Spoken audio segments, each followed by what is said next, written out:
بسم اللہ الرحمن الرحیم اللہم قل ولیک الحجت ابن الحسن صلواتک علیہ وعلی آبائہ فی هذه الساعة وفی کل ساعة ولیا وحافظا وقائدا وناصرا ودلیلا وعینا حتی تسکنہ ارضک وتمتعہ فیہا طویلا اللهم صل على محمد وآل محمد.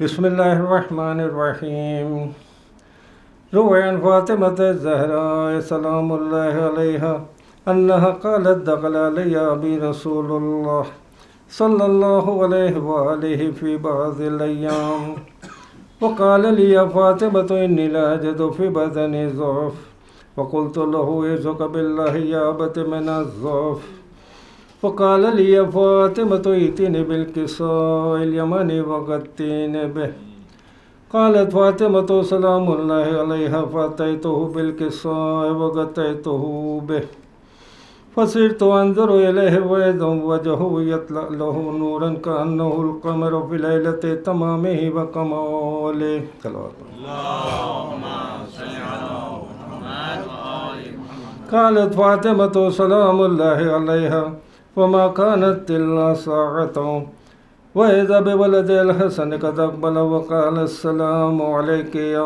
أماه وقلت وعليك السلام يا ولدي وقرة عيني فقال يا أماه إني أشم عندك رائحة طيبة كأنها رائحة جد رسول الله صلى الله عليه وآله فقلت نعم إن جدك نائم تحت الكساء فأقبل الحسن نحو الكساء وقال السلام عليك يا جداه السلام عليك يا رسول الله أتأذن لي أن أدخل معك تحت هذا الكساء قال وعليك السلام يا ولدي قد أذنت لك ودخل الحسن عليه السلام معه تحت الكساء صلوات الله.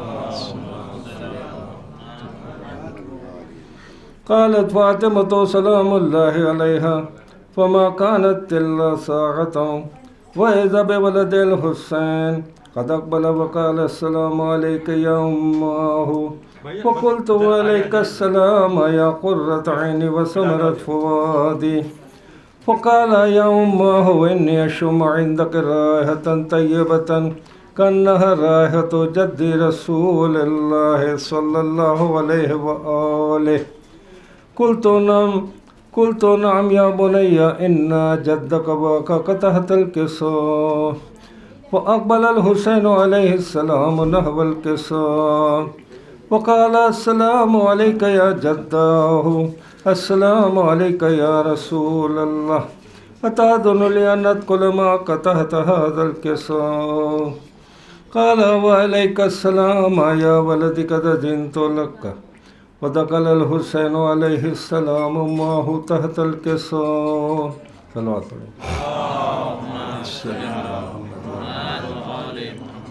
فما كانت إلا ساعة وإذا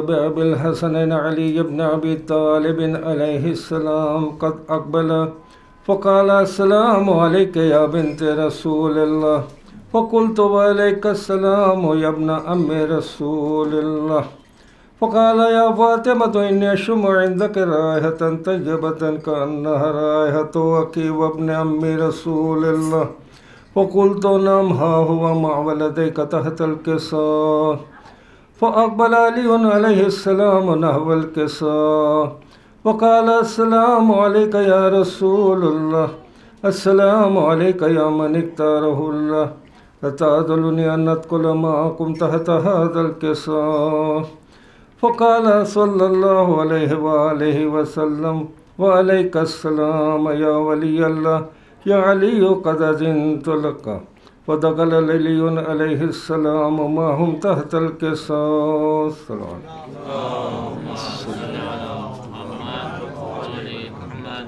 ثم أقبلت فاطمة سلام الله عليها نحو الكساء وقالت السلام عليك يا أبتاه السلام عليك يا رسول الله أتأذن لي أن أدخل معكم تحت هذا الكساء؟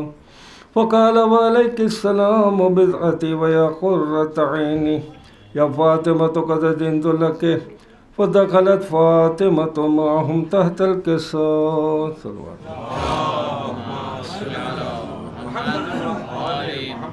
فلما اكتملوا جميعا تحت الكساء قال الله تعالى يا ملائكتي وسكان السماوات وعزتي وجلالي إني ما خلقت سماء مبنية ولا أرضا مدهية ولا قمرا منيرا ولا شمسا مضيئة ولا فلكا يدور ولا بحرا يجري ولا فلكا يسري إلا في محبة هؤلاء الخمسة الذين هم تحت الكساء. فقال جبريل عليه السلام يا رب ومن تحت الكساء؟ قال الله تعالى أهل بيت النبوة ومعدن الرسالة هم فاطمة وأبوها وبعلها وبنوها.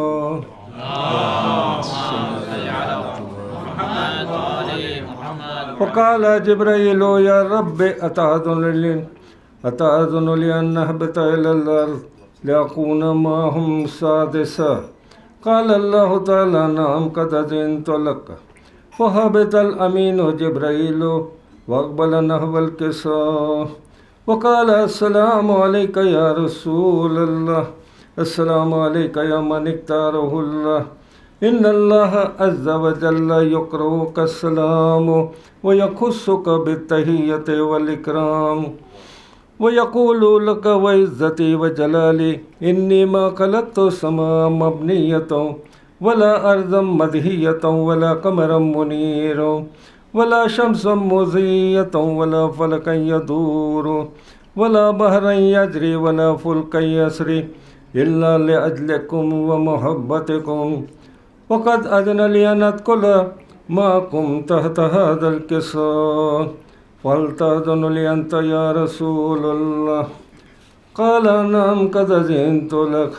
ودخل جبريل معهم تحت الكساء. صلوات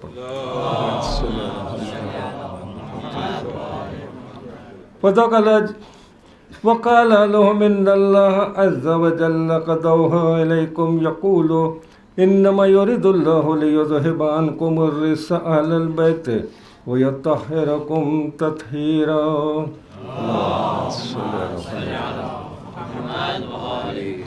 فقال علي عليه السلام يا رسول الله أخبرني ما لجلوسنا هذا تحت الكساء من الفضل عند الله تبارك وتعالى. فقال رسول الله صلى الله عليه وآله ما ذكر خبرنا هذا في محفل من محافل أهل الأرض وفيه جمع من شيعتنا ومحبينا إلا ونزلت عليهم الرحمة وحفت بهم الملائكة واستغفرت لهم بلا أن يتفرق. صلوات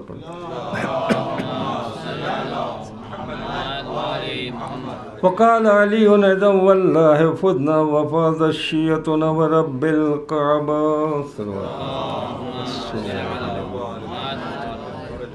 فقال رسول الله يا علي والذي بعثني بالحق نبيا واصطفاني بالرسالة نجيا ما ذكر خبرنا هذا في محفل من محافل أهل الأرض وفيه جمع من شيعتنا ومحبينا وفيهم مهموم إلا وفرج الله همه ولا مغموم إلا وكشف الله غمه ولا طالب حاجة إلا وقضى الله حاجته.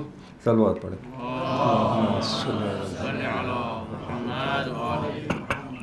فقال علي عليه السلام إذا والله فضنا وسعدنا وكذلك شيعتنا فاضوا وسعدوا في الدنيا والآخرة.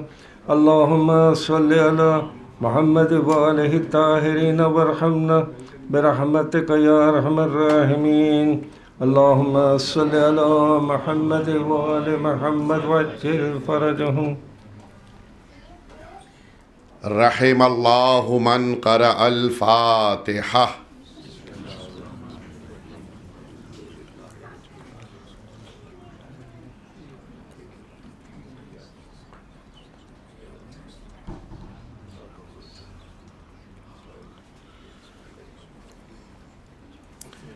لا حول ولا قوة إلا بالله العلي العظيم. حسبنا الله ونعم الوكيل، نعم المولى ونعم النصير.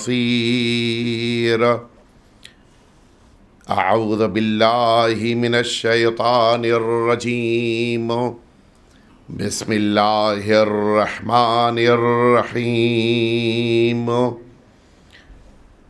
الحمد لله الذي لا يبلغ مدحته القائلون ولا يحصي نعماءه العادون ولا يؤدي حقه المجتهدون.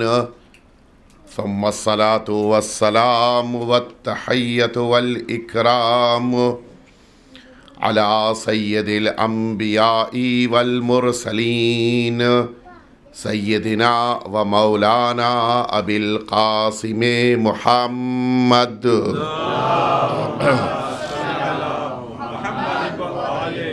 صلى الله عليه وعلى أهل بيته الأطيبين الأنجبين الذين أذهب الله عنهم الرجس وطهرهم تطهيرا.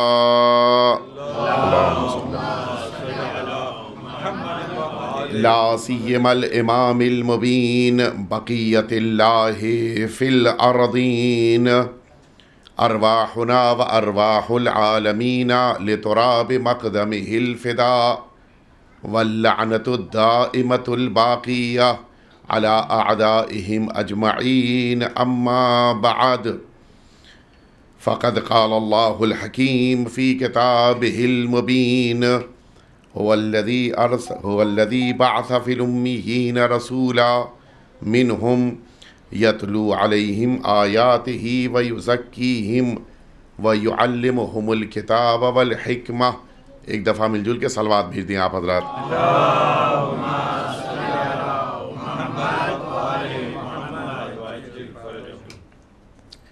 عزیزان محترم، گفتگو تزکیہ نفس سے متعلق شروع ہوئی اور اس سلسلے کی آج دوسری گفتگو آپ کے سامنے عرض کرنی ہے.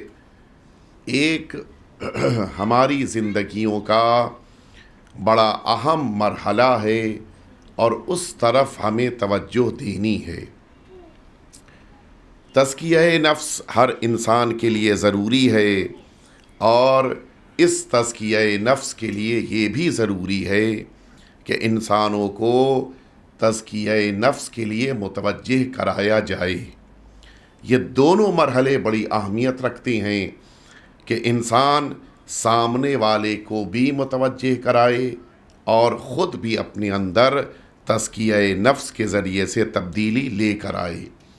کل جیسا میں نے عرض کیا تھا کہ تزکیہ نفس عمل سے پہلے ہے. کسی بھی عمل کو انجام دینے سے پہلے ہمیں تزکیہ نفس کرنا ہے، اور اگر تزکیہ نفس نہیں ہے تو عمل کو جس ثواب کے لیے انجام دیا جا رہا ہے اس ثواب سے انسان محروم ہو جاتا ہے. لہٰذا عمل سے پہلے تزکیہ ہے، نتیجے میں عمل کے بعد ثواب ہے. تزکیہ نہیں ہے تو ثواب بھی نہیں ہے. آئیے چلیے آپ کو لے کے چلوں اس تزکیے سے متعلق. کل کی گفتگو آپ کے ذہن میں محفوظ ہے، اسی کو آگے بڑھاتے ہوئے تزکیہ نفس کہتے ہیں انسان کا اپنے نفس کو پاک صاف کرنا. لفظ تزکیہ بنا ہے اسی زکوٰۃ سے. زکوٰۃ یعنی اپنے مال کا کچھ حصہ اللہ کی راہ میں دینا. اسی لفظ زکوٰۃ سے ایک اور لفظ بنا ہے جو تزکیہ کہلاتا ہے. یعنی اپنے نفس کو انسان برائیوں سے پاک کرے اور پھر اس کے بعد اپنے نفس کو اچھائیوں کی طرف لے کر آئے. یہ تزکیہ نفس ہے. لیکن جیسا کل عرض کیا تھا کہ تزکیہ نفس کا تعلق عمل سے نہیں ہے، انسان کے ارادے سے ہے. یعنی اپنی گزشتہ کی گئی گناہوں کے لیے اللہ سے توبہ مانگنا، یہ بھی تزکیہ نفس ہے. اور اپنی نیتوں کو پاک صاف کرتے ہوئے خالصاً لوجہ اللہ کسی عمل کو انجام دینا، یہ بھی تزکیہ نفس کا ایک حصہ ہے۔ لیکن تزکیہ نفس کے جو مراحل ہیں ان میں پہلا مرحلہ کل میں نے عرض کیا تھا، اگلے مرحلے کی طرف مجھے آپ کو لے کے آنا ہے، جو مرحلہ کل ہی کی طرح سے اتنا ضروری ہے کہ جتنا اعمال کی دنیا میں شاید عمل بھی اتنا ضروری نہ ہو۔ کل میں نے عرض کیا تھا کہ بعض ایسے گناہ ہیں کہ جن گناہوں کا حساب عبادتوں کی دنیا میں حتیٰ نماز روزے سے بھی نہیں ہو سکتا۔ اسی طرح سے آج جس مرحلے کو مجھے عرض کرنا ہے، اگر یہ عمل سے مراد وہی انسان کا ارادہ، اگر وہ ارادہ انسان نے اپنی زندگی میں اختیار نہیں کیا تو آپ یقین جانیں نہ صرف یہ کہ اس کا پاسٹ خراب ہوا بلکہ اس کا فیوچر بھی ڈگمگا جائے گا۔ وہ کیا چیز ہے؟ روایتوں میں اس کی بڑی اہمیت وارد ہوئی ہے، حتیٰ اس چیز کو اختیار نہ کرنے والے کے لیے اہل بیت اطہار نے فرمایا ہے کہ وہ ہم اہل بیت میں نہیں ہیں، یعنی عقیدہ اہل بیت رکھنے کے باوجود اس انسان کو اہل بیت اطہار کا شیعہ نہیں سمجھا جائے گا۔ اتنا اہم مرحلہ ہے۔ نماز، روزہ، حج، زکوٰۃ، خمس، جہاد، ساری عبادتیں کرنے کے باوجود اگر اس ایک شے کو اختیار نہیں کیا تو پھر یہ انسان گویا شیعیت سے باہر ہے۔ یہاں تک کہ رسالت مآب نے یہ بھی فرما دیا ہے کہ یہ کام تم کرو، یہ تم اس کام کی طرف، اس شے کی طرف بڑھو، ورنہ وہ دن دور نہیں جب تمہارے ساتھ یہی کام کیا جائے۔ یعنی ہونا ہے یہ کام، میں کروں یا کوئی دوسرا کرے، ہم کریں گے تو نتیجے پائیں گے، دوسرا کرے گا تو ہم کو عقاب ہوگا، لہٰذا دوسروں سے پہلے ہمیں اس کام کو اپنی زندگی میں اختیار کرنا ہے۔ بہرحال موضوع آپ واقف ہیں کہ چونکہ تزکیہ نفس ہے، لہٰذا اس تزکیہ نفس کے موضوع میں کسی قسم سے نعرے کی گنجائش نہیں ہے، آپ کو سنجیدگی سے سننا ہے اور مجھے بھی بڑی متانت کے ساتھ بات کو پیش کر دینا ہے۔ بہت زیادہ ہوگا تو درمیان میں آپ حضرات سے التماس کہیں گے کہ صلوات بھیج دیجئے آپ۔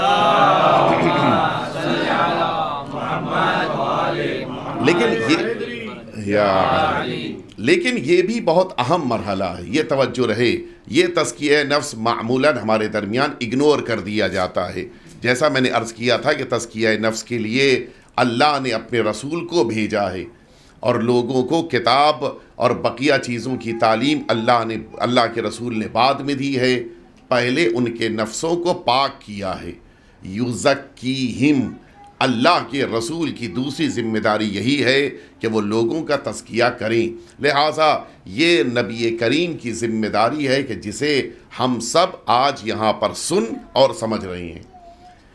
قرآن مجید، اب آج کی جو گفتگو وہ آپ کے سامنے عرض کروں، قرآن مجید کہہ رہا ہے کہ یا ایھا الذین آمنوا اتقوا اللہ ولتنظر نفس ما قدمت لغد، اے ایمان لانے والو تم سب تقوی اختیار کرو۔ یہاں پر ڈائریکٹ حکم ہے ان لوگوں کو جو صاحبان ایمان ہیں، لیکن یہاں پر فوراً اللہ نے ایک اور آرڈر کیا ہے، اس میں خطاب چینج ہو گیا۔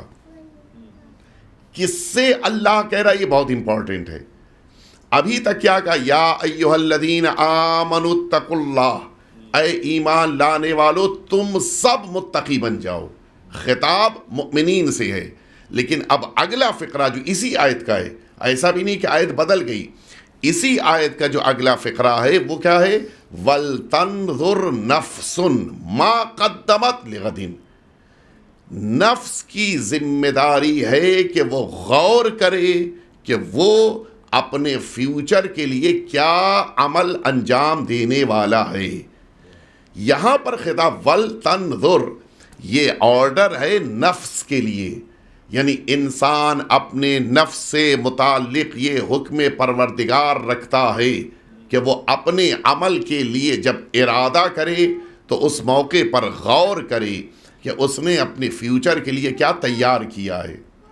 ہمارے وہاں آپ بڑی آسانی سے کہیں گے کہ ہم نے اپنے فیوچر کے لیے بہت تیاری کی ہے، بزنس اپنی فکر کی بنا پہ ہم یہاں تک لے کر آئے ہیں، اپنی ہیلتھ ہم اپنی فکر کی بنا پر یہاں تک لے کر آئے ہیں، اپنی فیملی کا سیٹ اپ میں اپنی فکر کی بنا پر یہاں تک لے کے آیا ہوں، لیکن قرآن مجید نے جس فکر کا مطالبہ ہم سے کیا ہے وہ نہ بزنس سے ریلیٹڈ ہے، نہ ہماری اولاد سے ریلیٹڈ ہے، نہ ہی ہمارے مال و دولت سے متعلق ہے، بلکہ یہ جو مطالبہ قرآن مجید کا ہے وہ کس چیز سے متعلق ہے؟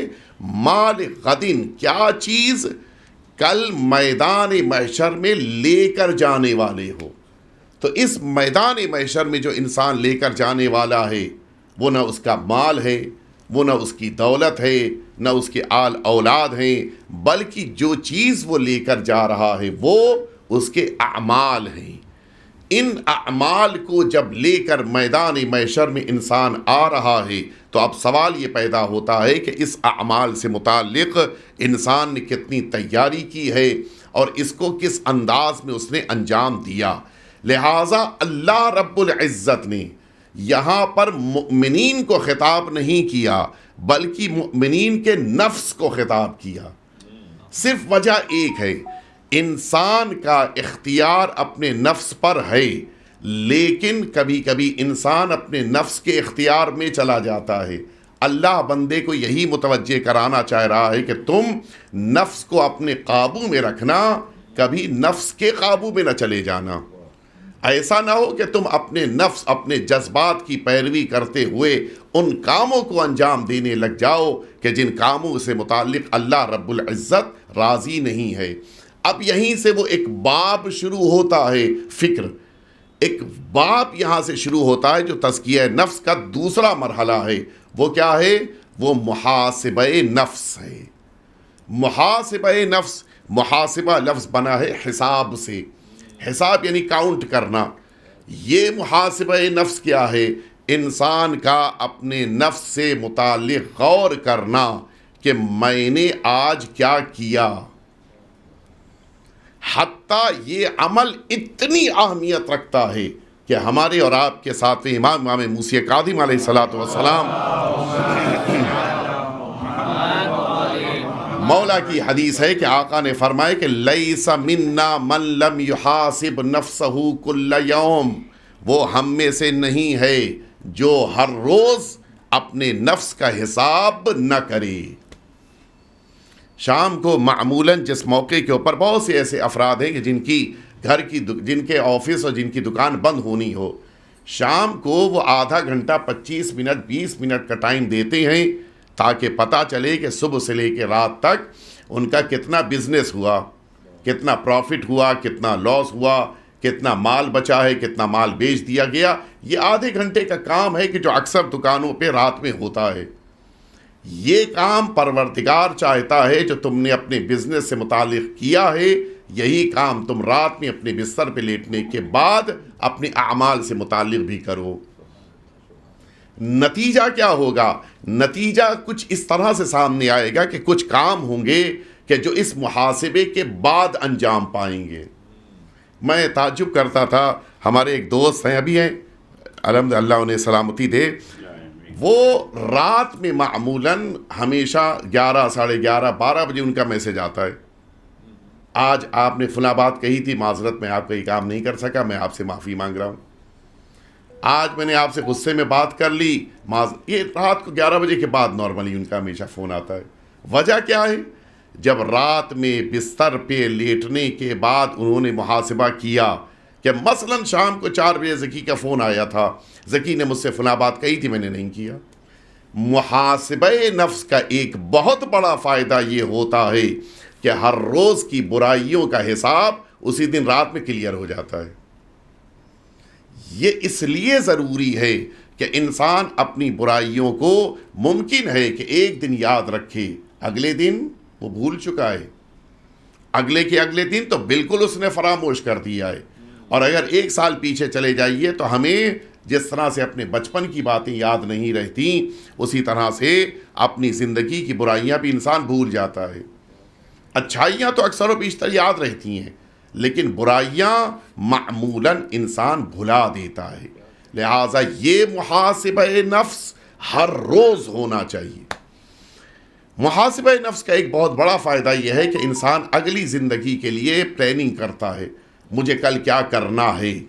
یہ جو کل کیا کرنا ہے یہ رات میں انسان کے محاسبے کی بنا پر اس کے لیے معین ہوگا. اب اس کو اگر پازیٹیولی آپ دیکھیں گے تو انسان کا ایک بہت بڑا فائدہ یہ ہے کہ جو کام آج انسان نہیں کر پایا ان کاموں کو کل انجام دے لے جائے گا. مثال کے طور پہ ایک انسان ہے کہ جس انسان کو رات میں اس بات کے بارے میں پتہ چلا کہ آج میں نے اپنی روٹین زندگی میں وقت نہیں دیا، نتیجے میں نماز نہیں پڑھ سکا. اب یہ انسان یاد آ جانے کی بنا پہ کل اس عمل کے لیے آگے بڑھے گا کہ جس عمل کو کل اس نے گزشتہ کل میں چھوڑ دیا تھا. لہٰذا محاسبہ انسان کے لیے بے پناہ ضروری ہے. اب آئیے میں آپ کو لے کے چلوں کہ یہ محاسبہ ہے کیا اور کس طرح سے کیا جانا چاہیے. ہماری زندگیوں میں ہم کو اللہ نے مصروفیت دی ہے. ایک دفعہ مل جل کے صلوات بھیج دیں آپ.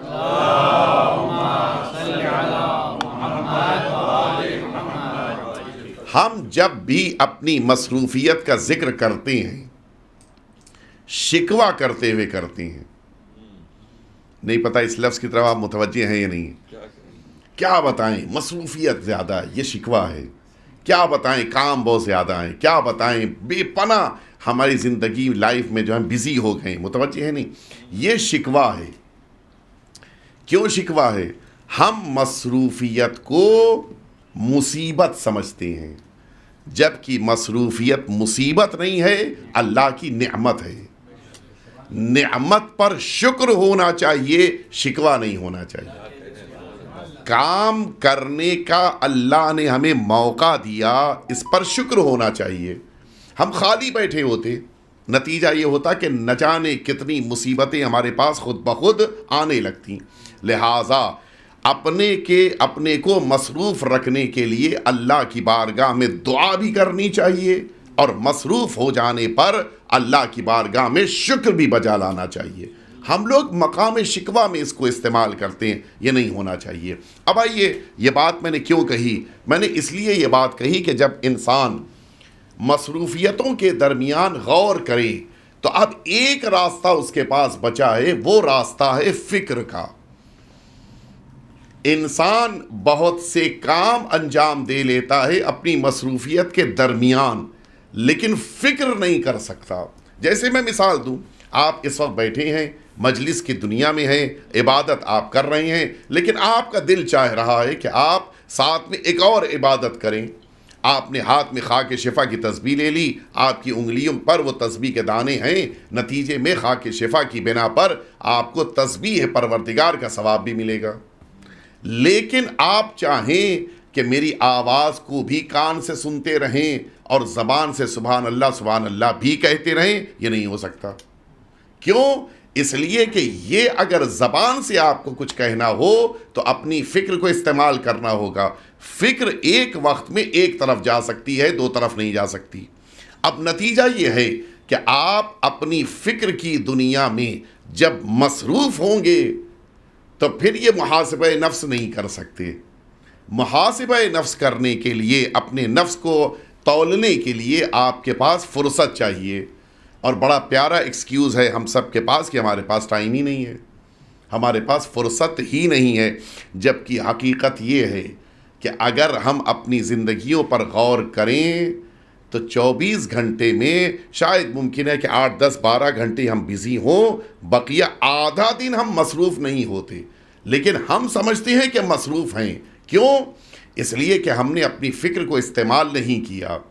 اگر ایک بار بیٹھ کے ہم کاؤنٹ کر لیں کہ صبح سے لے کے رات تک میں نے آج کیا کیا کیا، مصروفیتوں کے درمیان ہم کو پتہ چلے گا کہ بہت سارا وقت تھا کہ جو ہمارے ہاتھ سے نکل گیا. یہ فکر ضروری ہے، غور کرنا ضروری ہے. اور اسی فکر کی طرف لے کر آتے ہیں. روایات کی دنیا میں بھی بڑی تاکید ہے اور اس فکر کی طرف لانے کے لیے بے پناہ ہم سے کہا گیا ہے. یہ سوچو کہ تمہیں حساب دینا ہے، ایک اس کا بڑا فائدہ یہ ہوتا ہے کہ جب انسان محاسبہ نفس کرنا شروع کرتا ہے وہ اپنے اعمال کو سنبھال کے انجام دیتا ہے. متوجہ ہوئے آپ؟ میں بتا دوں آپ کی خدمت میں، ایک بہت بڑے عالم کے لیے واقعہ ملتا ہے کہ انہوں نے اپنے بیٹے سے یہ بات کہی کہ آج پورے دن تم آزاد ہو، تم کسی بھی کام کے کرنے کی تم اجازت رکھتے ہو، بس شام کو نماز مغربین کے بعد میرے پاس بیٹھنا اور بغیر کسی تکلف کے صبح سے لے کے رات تک تم نے کیا کیا ہے مجھے حساب دے دینا. بس پہلے دن اس نے بیٹھ کے حساب دینا شروع کیا. دیکھیے یہ حساب بڑا مشکل کام ہے، ہم لوگ سن رہے ہیں تو محسوس ہو رہا ہے کہ نہیں کون سی خاص بات ہے، لیکن اگر ایک ایک منٹ کا حساب دینے کے لیے انسان بیٹھ جائے بڑا سخت کام ہے. وہ بھی وہ حساب کہ جس حساب کو جہاں تک میں لے کے جا رہا ہوں کہ جس حساب میں انسان کو بولنا نہیں ہے بلکہ دوسرا بتا رہا ہے، صرف سر ہلا کے کہنا ہے کہ ہاں میں نے ایسا کیا ہے. اب تو اور مشکل کام ہے. میدان محشر میں جب اللہ رب العزت ہمارا حساب کروا رہا ہوگا تو اس موقع پہ ہماری زبان نہیں بولے گی، پوری باڈی بولے گی سوائے زبان کے. آنکھ بولے گی، کان بولیں گے، ہاتھ بولے گا، پیر بولے گا، سب بولیں گے اور زبان چپ رہے گی. زندگی بھر زبان سے سنایا ہے، وہ وقت آ جائے گا کہ زبان خاموش ہے، بقیہ بول رہے ہیں اور اب وہاں پہ آپشن بھی نہیں ہے. یہاں تو بڑی آسانی سے ہوتا ہے کہ آپ نے کچھ کہا، میں نے کہا نہیں میں نے ایسا نہیں کیا ہے. زبان ہے کہ جو سامنے والے کو دھوکہ دے دیتی ہے، نہیں میں نے ایسا نہیں کیا. لیکن وہاں پاسبل نہیں ہے، اس لیے کہ جس زبان سے دنیا والوں کو بیوقوف بناتے تھے وہی زبان آج خاموش ہے، کچھ کر ہی نہیں سکتا انسان. تمہیں مغربین کی نماز کے بعد بیٹھ کر حساب دینا ہے. اب اس نے حساب دینا شروع کیا. 7 بجے اٹھے، مثلا 7:15 بجے کیا کیا، 7:30 بجے کیا کیا، 7:45 بجے کیا ہوا، 8 بجے کیا ہوا، روڈ پہ گاڑی لے کے نکلے تو کس سے ٹکراؤ ہوا، کس سے بات ہوئی، کہاں گئے، کن لوگوں سے ملاقات ہوئی، نامحرم کو دیکھا نہیں دیکھا، کسی کو برا کہا نہیں کہا، موبائل پہ فون آیا. یہ موبائل آج کہنا یہ پرانا واقعہ ہے. موبائل پہ فون آیا نہیں آیا، میں نے ریسیو کیا نہیں ریسیو کیا، جواب دیا نہیں دیا، کیا جواب دیا، اس نے کیا پوچھا، یہ ساری باتیں ایک ایک کر کے جب بیان کرنا اس نے شروع کیا شام کو تو نوبت یہاں تک پہنچی کہ آدھی رات گزر گئی اور ایک دن کا حساب پورا نہیں ہو پایا. آدھی رات ہو گئی. نتیجے میں جب اگلے دن باپ نے پھر صبح میں کہا کہ آج تمہیں پھر اجازت ہے کہ جو چاہو انجام دو، شام کو حساب دینا، بیٹے نے کہا کہ آپ مجھ سے کہیے کہ آج صبح سے لے کے رات تک کچھ نہ کرو، یہ منظور ہے مجھے، لیکن حساب نہیں دے پاؤں گا. تب باپ نے کہا کہ بیٹا میں تم کو یہی متوجہ کرانا چاہ رہا ہوں، تم مجھے ایک دن کا حساب نہیں دے پائے، قیامت میں تمہیں 45-50 سال کی عمر کا حساب دینا ہے، تو وہاں بھی کیا کرو گے؟ لہٰذا اگر اس حساب سے خود کو بچانا ہے دنیا میں فکر کرنی ہے، دنیا میں سوچنا ہے. بہت سے ایسے کام ہیں کہ جن کاموں میں بلا وجہ ہم نے خود کو گناہوں میں مبتلا کر لیا. میں ایک چھوٹی سی مثال دوں، مثلا صرف مثال دینا، خدا نخواستہ کوئی مورد نہیں ہے، مثال کے طور پہ ہم متوجہ نہیں ہوتے. ہمارا موبائل آیا، موبائل میں اگر مثلا مثال کے طور پہ ہم نے میوزک کی رنگ ٹون لگا رکھی ہے، اگر آپ نہیں سن رہے ہیں تو الگ بات ہے، لیکن اگر آپ توجہ سے سن رہے ہیں تو گناہ ہے یا نہیں ہے؟ اور اس طرح کہ اگر گناہ کاؤنٹ کرتے جائیں صبح سے لے کے رات تک کتنے گناہ ہیں. مثال کے طور کے اوپر موبائل فون آ گیا، نہیں میں مارکیٹ میں ہوں، بیٹھے ہیں گھر میں، مارکیٹ میں ہوں، یہ جھوٹ ہے یا نہیں ہے؟ اس طرح کے گناہوں کا حساب کون کرے گا؟ اگر ہم نے اسی دن حساب کر کے توبہ نہ کر لی تو پھر یہ تو پرتیں بڑھتی جائیں گی، معلوم ہے کہ ایک بہت بڑی چیز بن جائے گی کہ جس کو ہم نے صبح سے شام تک اپنی زبان سے استعمال کیا. لہٰذا اسی دن حساب کرتے ہوئے انسان کو اپنا کام مکمل کر لینا چاہیے. عطار نیشاپوری ایک بہت بڑے عارف گزرے ہیں، البتہ ان کے مسلک کے بارے میں اختلاف ہے، مذہب پتہ ہے لیکن مسلک کے بارے میں اختلاف ہے، مجھے اس اختلاف میں نہیں جانا ہے. عطار نیشاپوری کو اپنے زمانے کا عارف کس نے بنایا تھا؟ کسی مولانا نے، بڑے مولانا نے نہیں بنایا تھا. کہ حتیٰ کسی عارف نے بھی ان کو یہ درجہ نہیں دلایا تھا. کس نے دلایا تھا؟ ایک 7-8 سال کے بچے نے، وہ ان کا استاد بن گیا تھا. ایک 8 سال کا بچہ.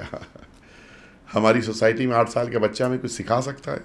ہمارے اندر تو غرور اتنا ہے کہ بچہ کچھ سکھانا نہیں مجھے پتہ ہے، ہم تو فوراً ٹوک دیتے ہیں اسے. سنیں گے کیا ہوا تھا.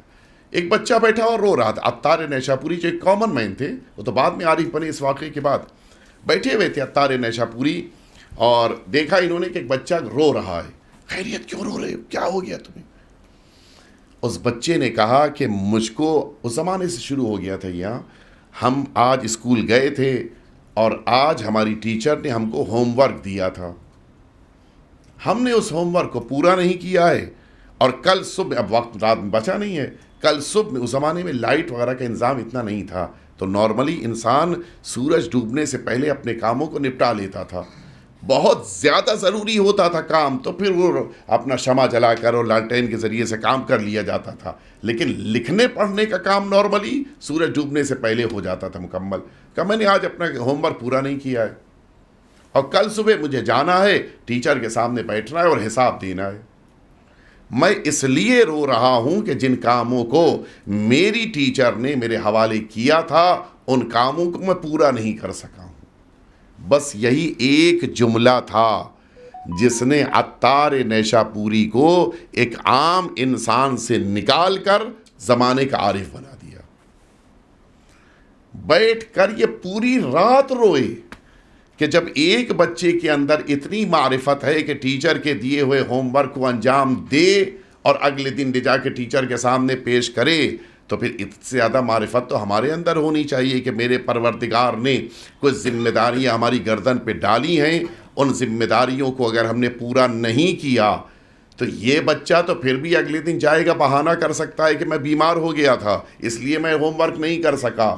لیکن میدان محشر میں تو مجھے اللہ کے سامنے جب حساب دینا ہے تو نہ بیماری کا بہانہ چلے گا، نہ بھول جانے کا بہانہ چلے گا، نہ یہ مسئلہ ہوگا کہ مجھ کو پتہ نہیں تھا، میں جانتا نہیں تھا، میں کوئی بہانہ نہیں کر سکوں گا. اس ایک جملے نے عطار کو عطار نیشا پوری بنا دیا اور آج ایک شخصیت بن گئے. ہم ہر روز یہی چیز ہمارے سامنے ہوتی ہے. ہمارے گھروں میں ہمارے بچے اپنے ہوم ورک سے متعلق ہم سے بتاتے نہیں بتاتے ہیں، وہ نہ بتائیں تو ہم پوچھتے ہیں نہیں پوچھتے ہیں. کتنا موڈ اپسیٹ ہو جاتا ہے اگر بچے سے بات پتہ چلے کہ ہوم ورک اس نے پورا نہیں کیا ہے.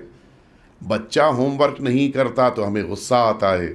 ہم نے اللہ کی بارگاہ سے آنے والی ذمہ داریوں کو پورا نہیں کیا تو امید نہیں اللہ تو معاف کر دے گا. اچھا، معافی 1-2 موقع پر مانگی جاتی ہے، مسلسل وہی کام ہو رہا ہو تو یہ محاسبہ نفس اس لیے ضروری ہوتا ہے. ایک واقعہ میں نے دیکھا کہ جو واقعاً ہم سب کے لیے بہترین درس ہے. حضور ختمی مرتبہ حضرت محمد مصطفیٰ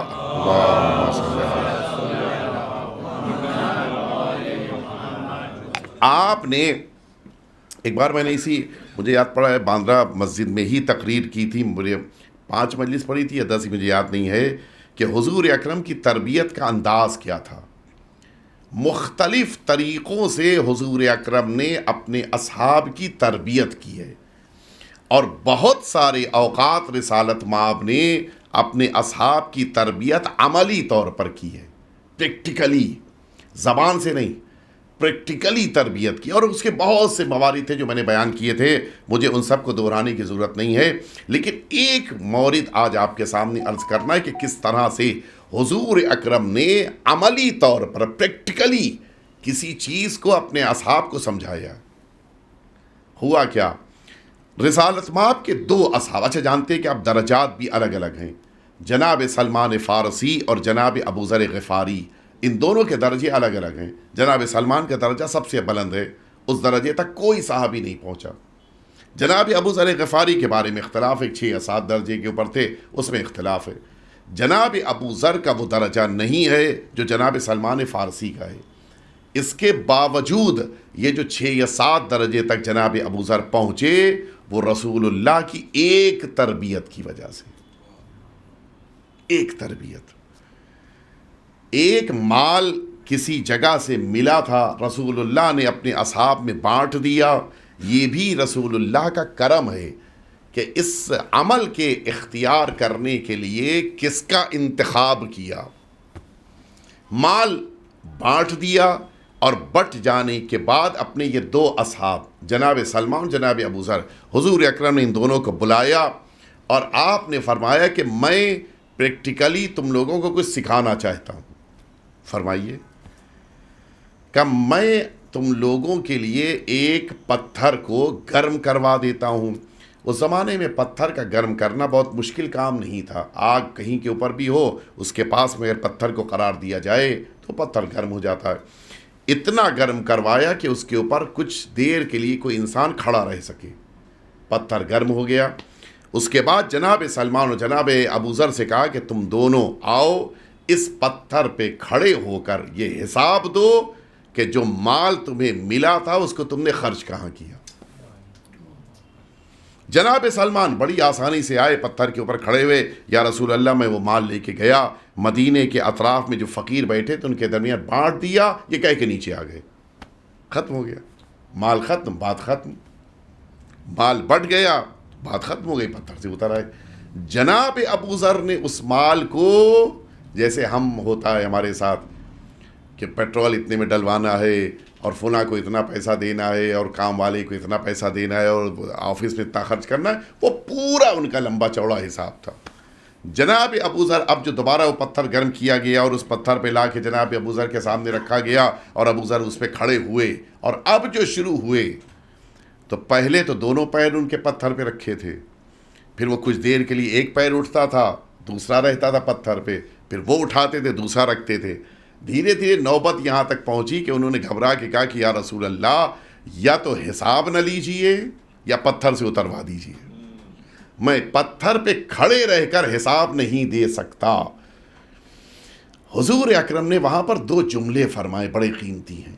ایک جملہ تو آپ نے یہ فرمایا کہ اللہ رب العزت نے میدان محشر میں جس زمین پر انسانوں کو کھڑے رہنے کا انتظام کیا ہے وہ زمین شدید گرم ہوگی، وہ زمین نارمل نہیں ہوگی، شدید گرم ہوگی۔ لہٰذا اگر کسی عمل کو انجام دینا تو اس بات کا ضرور احساس رکھنا کہ مجھے گرم زمین پہ کھڑے ہو کر حساب دینا ہے۔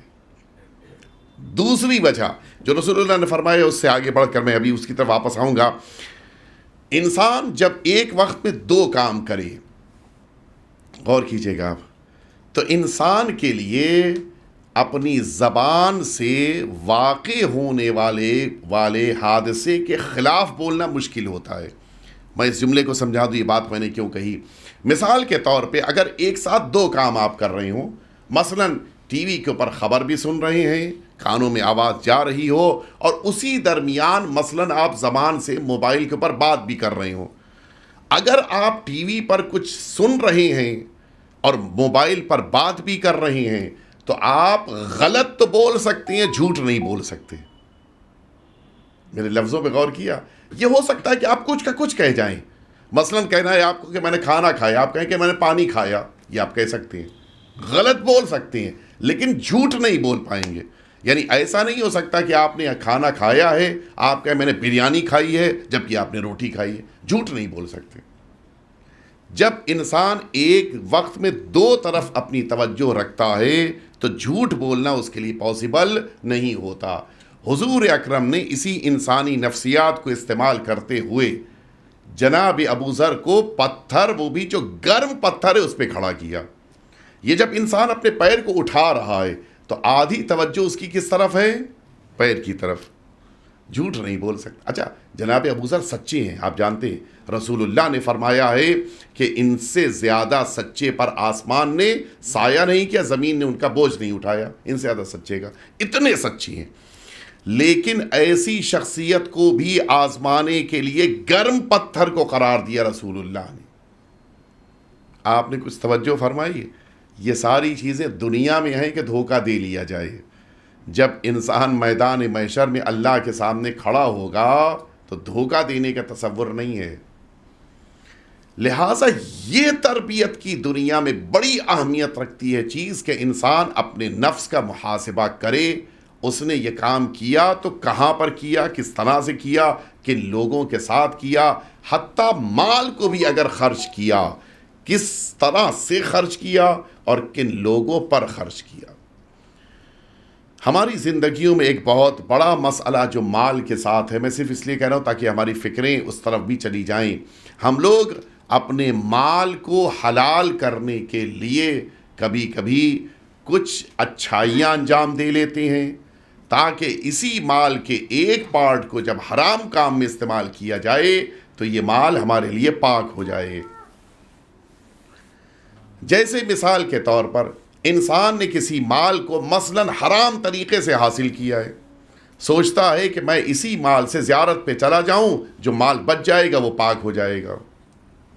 میں نے کسی کو چیٹ کیا، پیسہ چیٹنگ کے ذریعے سے حاصل کیا، 10,000 روپے مل گئے، ہم نے 2,000 کی مجلس کرا، صرف اگزامپل دے رہا ہوں، خدا نخواستہ کوئی مورد نہیں ہے، ہم نے 2,000 کی مجلس کر دی، تبرک بانٹ دیا، 8,000 پاک ہو گیا۔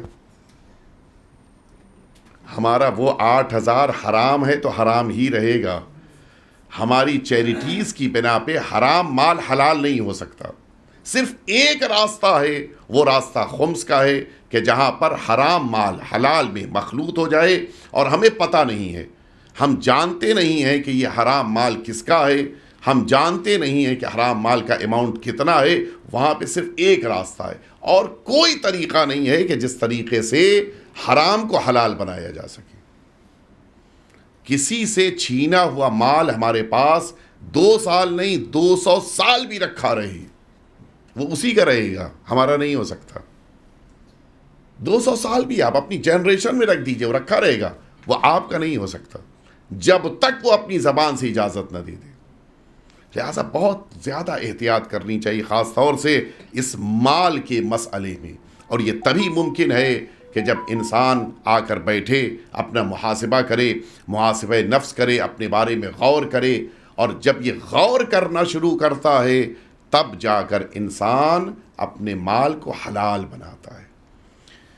ایک واقعہ ملتا ہے روایات کی دنیا میں کہ جو مال سے متعلق صرف غور کرنے کی، محاسبہ نفس کی بنا پر انسان اپنے کو نجات دلا لے گیا۔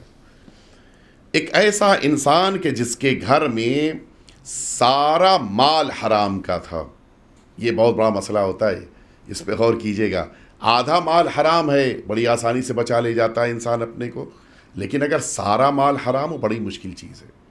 اور یہ حقیقت ہے کہ انسان جب آگے بڑھتا ہے اللہ مدد کرتا ہے۔ میں مورد نہیں بتاؤں گا اس لیے کہ بامبے ہی کا مورد ہے اور آپ کے ذہن متوجہ ہو جائیں گے، لہٰذا شاید مناسب نہ ہو کہ ممبر سے یہ بات کہی جائے، لیکن آپ حضرات کے درمیان ایک واقعہ ہو چکا ہے کہ ایک شخصیت حرام کا بزنس چھوڑ کر انہوں نے حلال طریقے سے رزق کمانا شروع کیا، زیرو سے، حرام کو چھوڑ کر، ایک اچھی زندگی چھوڑ کر زیرو کی زندگی پر آئے، دوبارہ تجارت شروع کی، 12 سال 12.5 سال کے اندر اللہ نے جو ان کا اسٹیٹس تھا حرام مال سے اس سے بھی اوپر پہنچا دیا۔ محنت کرتا ہے انسان، اگر اللہ کے لیے مشقت کرتا ہے تو پھر اوپر جاتا ہے، پھر کوئی روک نہیں سکتا۔ حرام مال میں رات بھر سو نہیں پاتا، حلال مال میں رات بھر سکون سے آرام کرتا ہے۔ اس شخص کے پاس جتنا کچھ تھا وہ سب بنی امیہ کے وہاں نوکری کرنے کی بنا پہ اس کو مال ملا تھا۔ حرام مال آتا ہے تو گھر میں حرام طریقے سے خرچ ہوتا ہے، یہ بھی یاد رکھیے گا، یہ بڑا اہم موقع ہے۔ پوری طرح سے گھر میں شراب پی جا رہی ہے، رقص ہو رہا ہے، گانے بجانے والی عورتیں بلائی جا رہی ہیں، دوست احباب جمع ہو رہے ہیں، اور رات بھر جشن ہوتا تھا اس کے گھر پہ۔ پڑوس میں رہنے والے مرد مؤمنین میں ایک مؤمن ایسا کہ جسے اللہ رب العزت نے چھٹے امام کا صحابی بننے کی سعادت دی تھی، جناب ابو بصیر۔ البتہ عرض کر دوں کہ ابو بصیر نام کے 2 صحابی ہیں چھٹے امام کے، ایک وہ ہیں کہ جو بینا ہیں اور ایک وہ ہیں جو نابینا ہیں۔ نابینا تھے، اس بنا پہ ابو بصیر کہلائے کہ مولا نے ان کو، ابو بصیر یعنی بصارت، یعنی آنکھ سے دیکھنے والے کا اختیار رکھنے والا، مولا نے ان کا لقب نام محمد تھا، انہیں ابو بصیر بنایا، یہ کہتے ہوئے کہ تمہارے پاس بھی دیکھنے کی صلاحیت ہے۔ مولا میں تو نہیں دیکھ سکتا، فرمایا تم اپنی آنکھ سے نہیں، اپنی دل کی آنکھ سے دیکھتے ہو، اور اس بنا پر تمہارے اندر ولایت پائی جاتی ہے۔ اس کے معنی ہے کہ وہ اصل چیز نہیں ہے کہ جس کو ہم اپنی آنکھ سے دیکھیں، اصل وہ ہے کہ جس کو ہم دل سے دیکھ رہے ہیں۔ دوسرے ابو بصیر یہ ہیں، ان کا نام بھی محمد ہے، ان کا فیملی نیم جو رکھا گیا تھا، سر نیم، اس میں ٹائٹل جو رکھا گیا تھا ابو بصیر رکھا گیا تھا۔ یہ ابو بصیر پڑوسی ہیں، صبح شام جا کے سمجھاتے ہیں اس کو کہ کام نہ کرو، مناسب نہیں ہے، وہ ماننے کی تیاری نہیں ہے۔ ایک دن ابو بصیر نے جب زیادہ سمجھایا تو اس نے پلٹ کے کہا کہ دیکھو ریئلٹی یہ ہے کہ یہ سارا مال میرا حرام کا ہے، اس مال میں کوئی چیز حلال نہیں ہے، تمہاری بات سمجھ رہا ہوں میں، تمہاری بات مجھے پسند آ رہی ہے، لیکن میں کچھ کر ہی نہیں، میرے پاس آپشن ہی نہیں ہے۔ میں اگر یہ مال اپنے گھر سے باہر نکال دوں تو کیا اپنے گھر میں بغیر کپڑے کے رہوں گا؟ میرے پاس کچھ ہے ہی نہیں، کپڑا ہے تو اسی حرام مال کا، کھانا پینا ہے تو اسی حرام مال کا، حتیٰ گھر میں بستر ہے تو اسی حرام مال، سب کچھ تو اسی کا ہے، یہ حرام پیسہ ہے۔ کا ایک راستہ ہے، اگر تمہارے آقا اور مولا ذمہ داری لے لیں کہ اتنے گناہوں کے باوجود وہ مجھے شفاعت عطا کریں گے، میں ساری دنیا کی دولت چھوڑنے کو تیار ہوں۔ اس کو پتا تھا کہ کہاں ابو بصیر جا کے مولا سے کہیں گے، مولا کہاں اس کی بات کو ایکسیپٹ کریں گے۔ ابو بصیر حج کے لیے گئے جس موقع پہ مدینہ طیبہ مولا کی خدمت میں آئے کہ فرزند رسول میرا پڑوسی ہے، گناہوں میں ڈوبا ہوا ہے، وہ اس شرط کے اوپر اپنے کو گناہوں سے دور کرنے پہ تیار ہے کہ آپ وعدہ کریں کہ شفاعت کریں گے۔ مولا نے فرمایا کہ جانا اس سے میرا سلام کہہ دینا، بہت بڑی بات ہے، معصوم کسی کو سلام کہلوائیں، صرف اس لیے کہ اس نے محاسبہ نفس کیا، اپنے بارے میں غور کیا، اور اب وہ نجات کی طرف آ رہا ہے۔ مولا نے فرمایا کہ اس سے جا کر کہہ دینا کہ اس کی شفاعت کی ذمہ داری میری ہے، لیکن شرط یہ ہے کہ تم سارے گناہوں سے توبہ کرو اور حرام مال کو ان کے مالکوں تک پہنچاؤ۔ ابو بصیر آئے، جس موقع کے اوپر واپس پلٹے اسی کوفے میں اپنے گھر میں آئے، سارے اصحاب ملنے کے لیے آئے، دوست ملنے کے لیے آئے، وہ پڑوسی بھی آیا، جانے لگا، ابو بصیر نے اس کو روکا کہ بیٹھو۔ جب سب گھر سے نکل گئے تو ابو بصیر نے کہا کہ تمہارا پیغام میں نے آقا اور مولا تک پہنچا دیا تھا، مولا نے تمہیں سلام کہا ہے۔ وہ اپنی جگہ سے اٹھ کے کھڑا ہو گیا کہ قسم کھاؤ مولا نے مجھے سلام کہا ہے۔ کہا مولا نے سلام کہا؟ کہ اگر میرے مولا نے سلام کہا ہے تو بس کافی ہے، اگلا پیغام تو تمہارے بتانے کی ضرورت بھی نہیں ہے، مولا نے سلام کہہ دیا بس کافی ہے، کہ پیغام تو سن لو۔ پیغام مولا کا بتایا کہ تم وعدہ کرو کہ دنیا کی برائیاں چھوڑ دو گے، آخرت میں شفاعت میں کروں گا۔ گیا اپنے گھر واپس گیا، اگلے دن ابو بصیر کو اس نے بلایا، ابو بصیر گھر پہ پہنچے، دروازے کے اندر وہ کھڑا ہوا تھا، دروازہ تھوڑا سا کھلا ہوا تھا، وہیں سے اس نے اندر سے آواز دینی شروع کی کہ ابو بصیر میں تمہیں گھر میں اندر نہیں بلا سکتا۔ کیوں؟ کہ اس لیے کہ میں اس وقت اپنے گھر میں سارے غلام، ساری کنیز، سارے مال، سارے دولت، سارے کپڑے لتے سب دے چکا ہوں، میں اپنے گھر میں اس وقت بغیر کپڑے کے کھڑا ہوں، میں تمہیں گھر میں نہیں بلا سکتا۔ ابو بصیر نے اپنے گھر آ کے کچھ لباس بھجوایا کہ تم میرا لباس پہنو، اور اس کے بعد پھر اب زندگی تو ظاہر ہے کہ بڑی سخت زندگی، اس لیے کہ انسان جب توبہ کرتا ہے تو پھر زندگی آزمائشوں میں آتی ہے۔ واپس اللہ کی بارگاہ میں آنے کے بعد یہ نہ سوچے کہ اب آرام ہے۔ البلاء للولا، سرکار سید الشہداء نے میدان کربلا میں جملہ فرمایا تھا شب عاشور، جب سارے اصحاب کو شمع گل کرنے کے بعد موقع دیا چلے جاؤ، کوئی نہیں گیا۔ جب شمع روشن ہوئی تو مولا نے فرمایا تھا کہ اذن استعدوا للبلاء، اب جب تم رکے ہو سب تو اب مصیبتوں کے لیے تیار ہو جاؤ۔ یہ نہ سوچنا کہ امام حسین کے ساتھ کھڑے ہیں تو اب ماشاءاللہ سے ساری دنیا کی نعمتیں قدموں میں آ جائیں گی، نہیں، اب تم نجات کی طرف بڑھ رہے ہو تو مشکلات کے لیے تیار ہو جاؤ۔ ابو بصیر نے اپنا لباس بھجوایا، بڑی سخت زندگی. پھر 2-4 دن کے بعد ابو بصیر کے دروازے پہ پیغام، کسی گزرتے ہوئے انسان سے پیغام کہلوایا. ابو بصیر آئے، دیکھا کہ یہ بستر پہ لیٹا ہوا ہے، دنیا سے جا رہا ہے. ابو بصیر نے کہا میں طبیب لے کے آ جاؤں؟ کا نہیں، اب میں جہاں جا رہا ہوں طبیب وہیں پہ ہے، مجھے اب طبیب ڈاکٹر کی ضرورت نہیں ہے. اور یہ کہتے کہتے ابو بصیر کے سامنے اس نے آنکھ بند کرنی شروع کی، اور ایک آخری جملہ اس نے کہا. کہتا ہے، ایک دفعہ مل جل کے صلوات بھیجتے ہیں آپ. جس موقع کے اوپر اس کی نظر ابو بصیر پہ پڑی، ابو بصیر کو دیکھتے ہی اس نے، اب یہ آخری لمحہ ہے بالکل، کہتا ہے کہ قد وفا صاحبک ما وعدنی، تمہارے آقا اور مولا نے جو مجھ سے وعدہ کیا تھا وہ پورا کر دیا. کچھ غور کیا آپ نے؟ درمیان میں ایک بات میں نے کہی تھی، وہ بات اور یہ اس بات میں ٹکراؤ ہے یا نہیں ہے؟ کچھ یاد آیا آپ کو؟ مولا نے کیا فرمایا تھا؟ میں قیامت میں شفاعت کا وعدہ کرتا ہوں. کیا عجیب کرم ہے اہل بیت اطہار کا. قیامت کی شفاعت کا وعدہ کیا ہے، لیکن ابھی اس دنیا سے جاتے وقت آنکھ بھی نہیں بند ہوئی ہے اور مولا نے اپنے وعدے کو پورا کرنا شروع کر دیا. یہ ہے کرم اہل بیت. انسان اگر اہل بیت اطہار کی طرف قدم بڑھاتا ہے تو اہل بیت اطہار اس کی مکمل مدد کرتے ہیں. جس موقع کے اوپر ظاہر ہے کہ دنیا سے چلا گیا، پھر اس کو دفن کیا ابو بصیر نے اپنے حساب سے. جب ابو بصیر مدینے میں مولا کی خدمت پہ پہنچے، ابھی دہلیز پر قدم رکھا تھا اور اندر داخل بھی نہیں ہوئے تھے کہ اندر سے چھٹے امام کی آواز آئی، ابو بصیر قد وفیت، جو میں نے وعدہ کیا تھا پورا کر دیا. اس کے معنی ہے کہ اگر انسان محاسبہ نفس کرتا ہے اور اپنے گناہوں سے توبہ کرتا ہے اور اپنی زندگی کو پاک صاف کرتا ہے، تو نہ صرف یہ کہ امام معصوم اس کو سلام کہلواتے ہیں، بلکہ اس انسان کو اہل بیت اطہار میدان محشر سے پہلے برزخ اور موت کے موقع پر بھی شفاعت عطا کرتے ہیں. بس میں نے اپنی بات کو ختم کر دیا، میرا ٹائم پورا ہو گیا.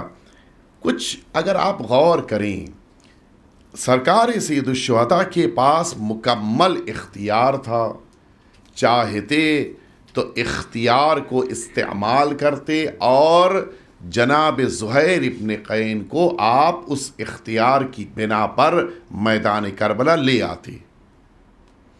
لیکن سرکار سید الشہداء نے زہیر ابن قین کو اپنی بات بتانے کے بعد غور کرنے کا موقع دیا. یہ محاسبہ نفس ہے. غور کرنے کا موقع آقا نے دیا کہ اے زہیر، اب تم غور کرو کہ حق کس کے ساتھ ہے، اور تم پھر اپنی مستقبل کی زندگی کو اس غور و فکر کی بنا پر معین کرو. زہیر ابن قین جو سرکار سید الشہداء سے ملاقات کر کے واپس پلٹے تھے، یہ کہتے ہوئے اپنی زوجہ سے گئے تھے کہ جا رہا ہوں، بس ابھی بات کروں گا، واپس آ رہا ہوں. آئے خیمے میں آ کر کہتے کہ میں تمہیں طلاق دے رہا ہوں.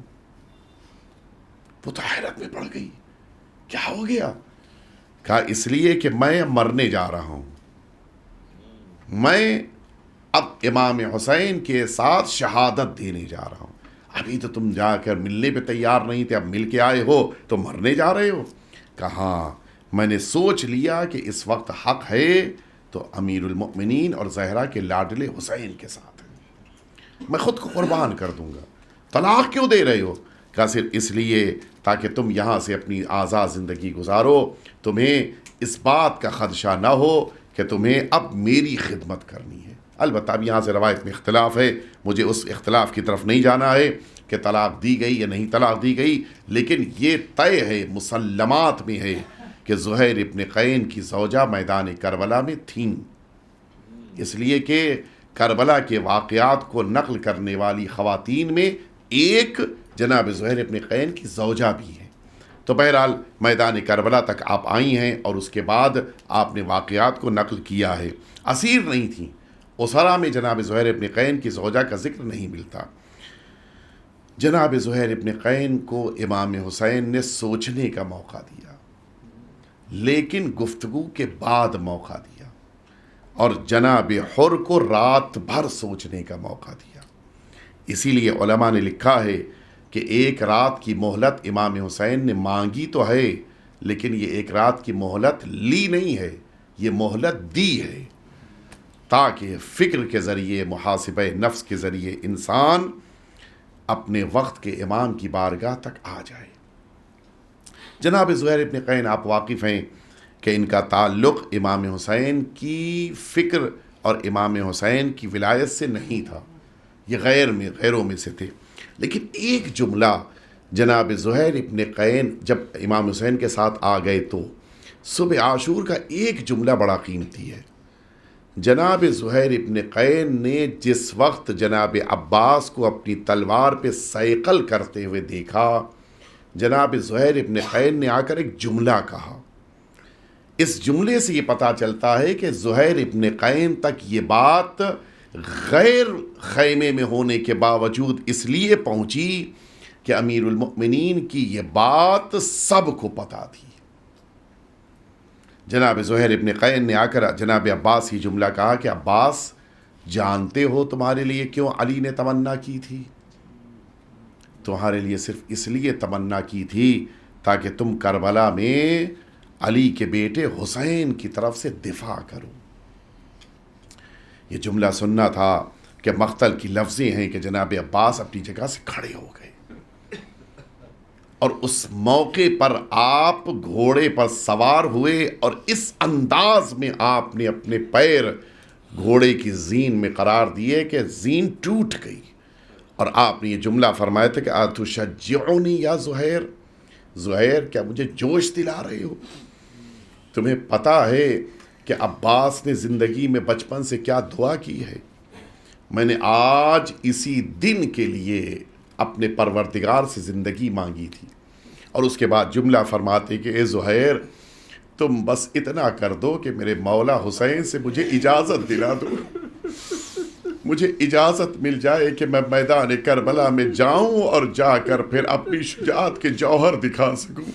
شاید غازی کو اس بات کا احساس تھا کہ مجھے میدان کربلا میں میرے آقا جانے کی اجازت تو دیں گے، لیکن تلوار کے بغیر مجھے جانا ہوگا، اور یہی وجہ ہے کہ صبح سے مسلسل غازی آ کر کہہ رہے ہیں کہ آقا مجھے میدان میں جانے دیجئے، اور امام حسین روک دیتے ہیں۔ آخر میں جب کوئی نہ بچا، حسین کا یہ باوفا علمدار سامنے کھڑا ہے، مولا اب تو مجھے میدان میں جانے دیجئے۔ فرماتے ہیں اذا مضیت تفرق عسکری، عباس اگر تم چلے گئے میری فوج بکھر جائے گی۔ اس موقع کے اوپر سرکار وفا فرماتے ہیں کہ آقا وہ اب فوج کہاں رہ گئی کہ جس کا میں علمدار تھا، وہ فوج کہاں رہ گئی کہ جس کا میں سردار تھا۔ امام حسین نے فرمایا کہ اگر چاہتے ہو کہ تم میدان کربلا میں جاؤ تو پہلے جا کے سکینہ کے لیے پانی کا انتظام کر دو۔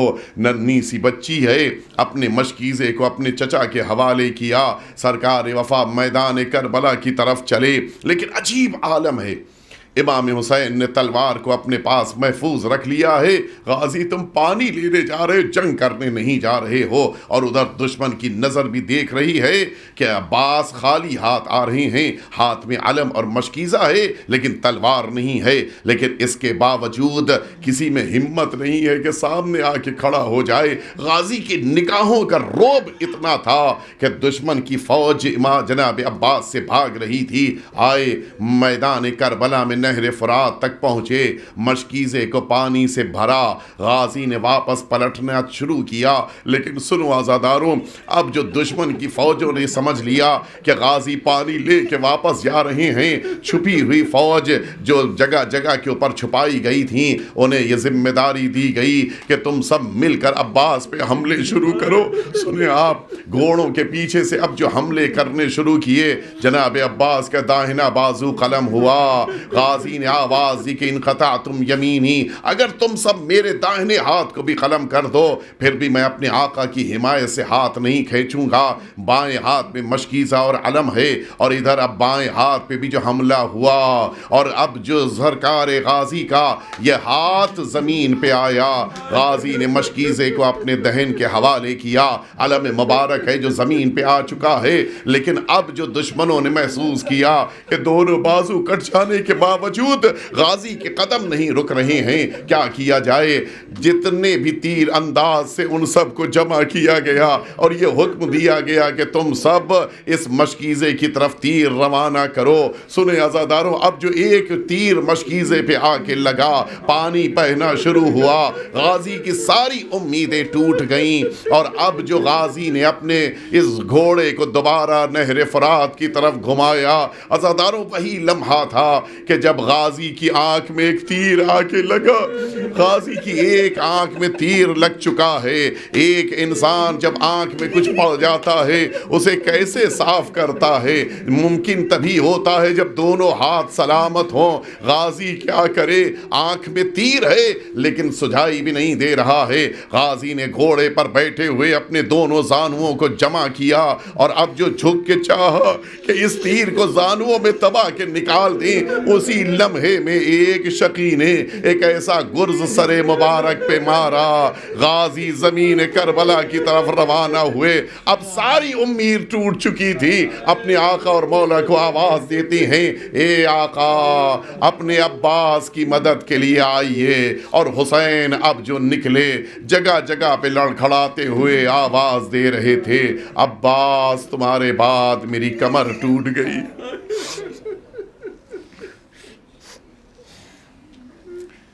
الا لعنت اللہ علی القوم الظالمین وسیعلم الذین ظلموا ای منقلب ینقلبون. الہی بحق الزہراء و ابیہا و بعلہا و بنیہا والسر المستودع فیہا ان تصلی علی محمد و آل محمد. پروردگار ہم سب کے آقا اور مولا کے ظہور میں تعجیل فرما. پروردگار حضرت کے رکاب میں ہم سب کو شہادت نصیب فرما. حضرت کی دعاؤں میں ہم سب کو شامل فرما. حضرت کے قلب ناظرین کو ہم سب سے راضی و خوشنود فرما. پروردگار جو مؤمنین اور مؤمنات بیمار ہیں ان سبھی کو شفا عطا فرما. پروردگار جو مؤمنین اور مؤمنات مشکلات میں ہیں ان سبھی کی مشکلات کو حل فرما. پروردگار ہم کو اور ہماری نسلوں کو امام حسین کا عزادار قرار فرما. پروردگار جن مؤمنین مومنات کے دلوں میں حج و زیارات کا شوق ہے، بالخصوص امام حسین کی زیارت کا شوق ہے، پروردگار انہیں یہ سعادت عطا فرما. زیارت کے تمام اسباب فراہم فرما. پروردگار ہم سب کو عاقبت بخیر فرما اور علوم اہل بیت اطہار پہ عمل کرنے کی توفیق عنایت فرما. آپ حضرات ایک دفعہ سورہ حمد اور 3 دفعہ سورہ توحید کی تلاوت فرما کے مرحوم و مغفور ڈاکٹر محمد حسین کپاسی مرحوم کی روح پرفتوق اور ان کے خاندان کے تمام مرحومین کو اور بانی مجلس کے خاندان کے تمام مرحومین، حاضرین مجلس کے خاندان کے مرحومین کو بھی ارسال فرما دیں.